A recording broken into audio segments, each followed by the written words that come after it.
Sebuah video memperlihatkan seorang polisi yang terlihat menerima uang. Video tersebut pun ramai di media sosial dan viral. Dilansir dari sripoku.com, dalam video yang beredar, terlihat oknum polisi itu menerima uang sogokan dari sopir pick-up yang dihentikannya.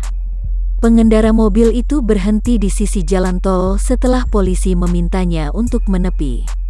Ia tampak membawa buku tilang dan menghampiri sopir mobil yang juga ikut berada di sampingnya. Diduga lokasi tersebut berada di sebuah tol Jakarta Utara. Dalam video yang viral di medsos itu, ternyata ada 2 orang sopir mobil yang dihentikan. Ada hal nyeleneh dilakukan oleh oknum polisi itu.